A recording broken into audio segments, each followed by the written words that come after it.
సూర్యుడి ప్రాణ ప్రేక్షకులకు నా స్నేహితులకు స్వాగతం. ఇవాళ దుబాయ్లోనే ఉన్నాను. ఇంకా ఇక్కడ ఒక ప్రదేశానికి వచ్చాను. ఇక్కడ మ్యూజియం ఆఫ్ ఇల్యూషన్ అని ఉంది. అలాగే ఇంకొన్ని వేరే అట్రాక్షన్స్ కూడా ఉన్నాయి చుట్టుపక్కల, వేరే మ్యూజియంస్. సో అవి కొన్ని కవర్ చేద్దాం అనుకుంటున్నాను. బట్ ఈ వీడియో అంత పెద్దగా ఉండదులే, త్వరగానే అయిపోగొడతాను. సరే మరి అవి చూద్దామా. ఇవన్నీ చూడటానికి ఇసుకతో కట్టిన భవంతుల్లో ఉన్నాయి. చిన్నగా బాగున్నాయి చూడటానికి. ఇక్కడ నడవడానికి బాగుంటుంది సాయంకాలం. ఇటు పక్కన ఒక చిన్న ఇది కూడా ఉంది, క్రీక్ లాగా. అక్కడ బోటింగ్ కూడా ఉంది, నేను చూపిస్తాను తర్వాత.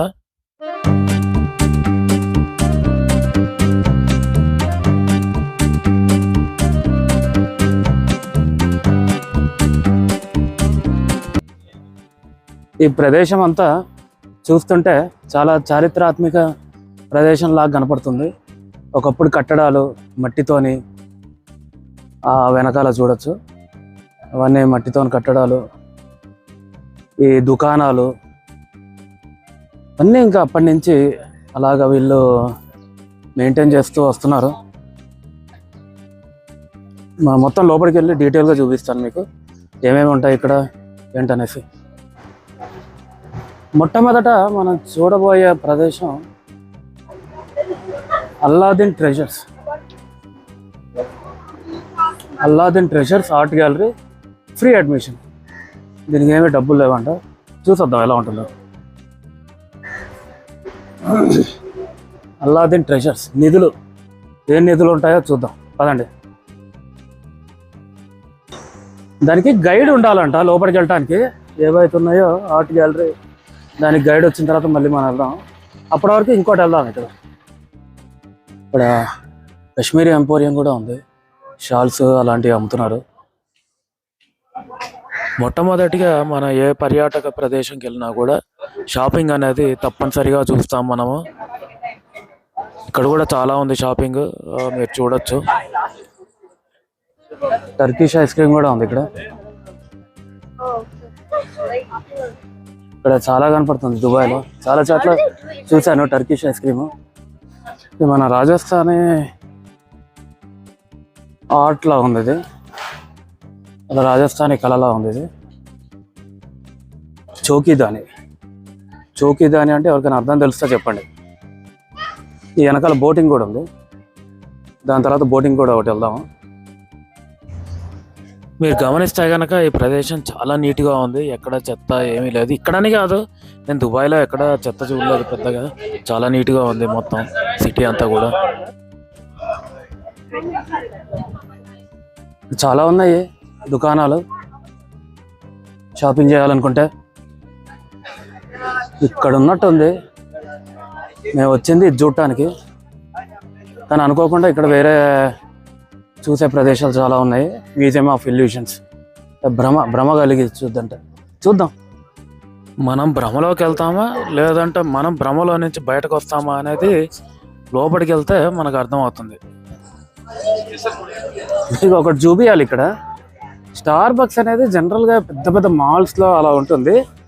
ఇక్కడ చూడండి, మట్టి కట్టడంలో ఒక స్టార్ బక్స్ పెట్టారు. స్టార్ బక్స్ అంటే తెలియని వాళ్ళకి చెప్పాలంటే ఇది కాఫీకి ప్రసిద్ధి. వీళ్ళ రెస్టారెంట్స్ ప్రపంచం మొత్తం ఉన్నాయి పెద్ద పెద్ద సిటీస్లో.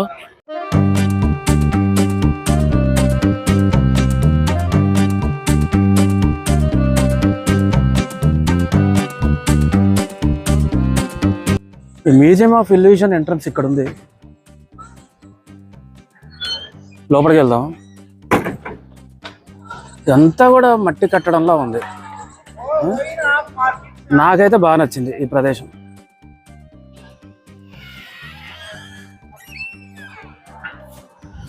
ఒకసారి చుట్టూ చూద్దాము మ్యూజియం ఎలా ఉందనేసి. ఇక్కడ ఏదో వాళ్ళవి కొన్ని సువెనియర్స్ ఉన్నాయి చుట్టూరు.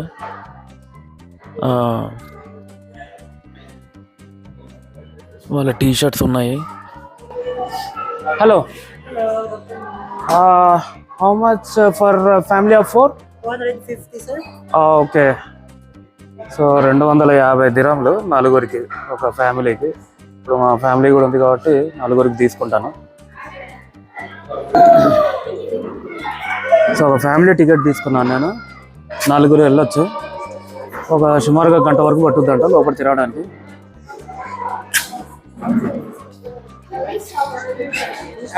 Thank you. 250 నలుగురికి, అంటే రూపాయల్లో సుమారుగా నలుగురికి 5,000 రూపాయలు అవుతాయి.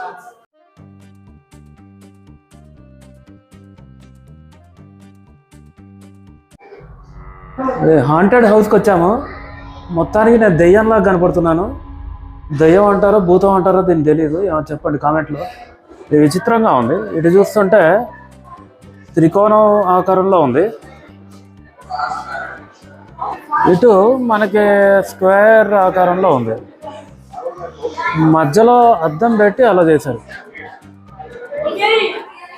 ఈ పిల్లాడు ఇలా ఉన్నాడు, ఇలా అయిపోయింది.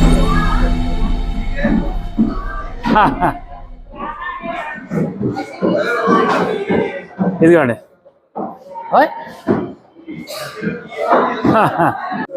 ఇది చూడండి ఎంత పుణ్యాత్ముల్లా ఉన్నాడు, ఎలా పిశాచులా తయారు.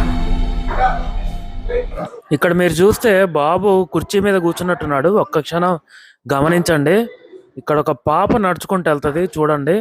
1 2 3 4 చూసారా? అది కుర్చీ కాదు, జస్ట్ భ్రమ. కుర్చీ మీద కూర్చున్నట్టు భ్రమ కల్పించారు అంతే.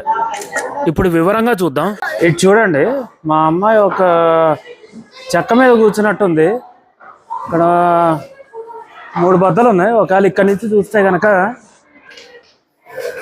కుర్చీలో కూర్చున్నట్టు ఉంది. ఇది ఒక భ్రమ అనమాట, కుర్చీ ఉన్నట్టు కానీ కుర్చీ లేదు అక్కడ.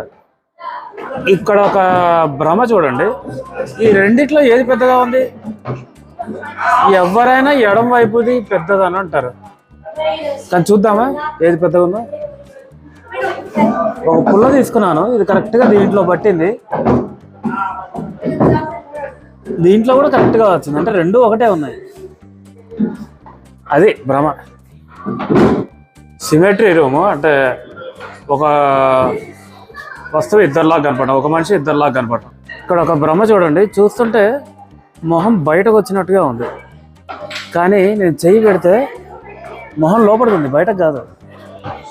మీకు తెలుస్తుందా లేదా వీడియోలో? బట్ యాక్చువల్లీ మొహం లోపలికి ఉంది అది, కానీ వీడియోలో చూడటానికి మొహం బయటకులా ఉంది. ఇక్కడ చూసారా మన గాంధీ గారు? ఇప్పుడు నన్నే చూస్తున్నా, నేను ఎటు వెళ్తే అటు.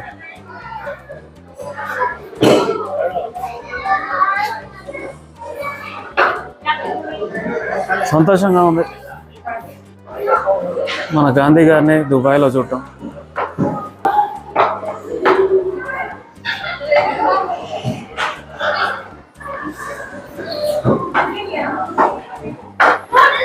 ఇక్కడ చూస్తే నేను అక్కడనే ఉంటాను, కదలను, పక్కనున్న పోస్టర్ వెళ్తాను, కానీ చూడటానికి నేను పైకి వెళ్తున్నట్టుగా అనిపిస్తుంది. అమ్మో, ఇక్కడ నేను స్ట్రైట్గానే నుంచుంటాను, కానీ చూస్తుంటే కనుక వంకరగా నుంచున్నట్టు అనిపిస్తుంది. ఇది ఇంకో భ్రమ. ప్రేక్షకులారా, ఈ రెండిట్లో చూడగానే ఏది చిన్నది ఏది పెద్దది? కిందకి పెద్దలా ఉందా చూద్దామా? ఇది కరెక్ట్గా సరిపోయింది. దీంట్లో చూడండి, కరెక్ట్గా సరిపోయింది.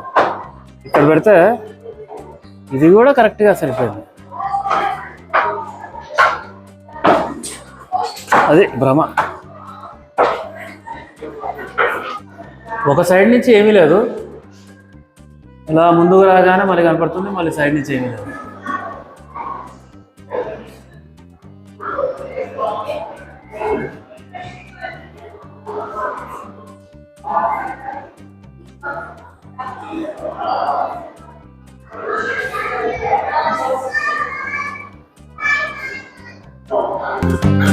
అదండి మన ఈ వీడియోలో భ్రమలోకి వెళ్ళి కాసేపు బయటకు రావడం జరిగింది. మరి వచ్చే వీడియోలో కలుద్దామా? ఉంటాను, బాయ్.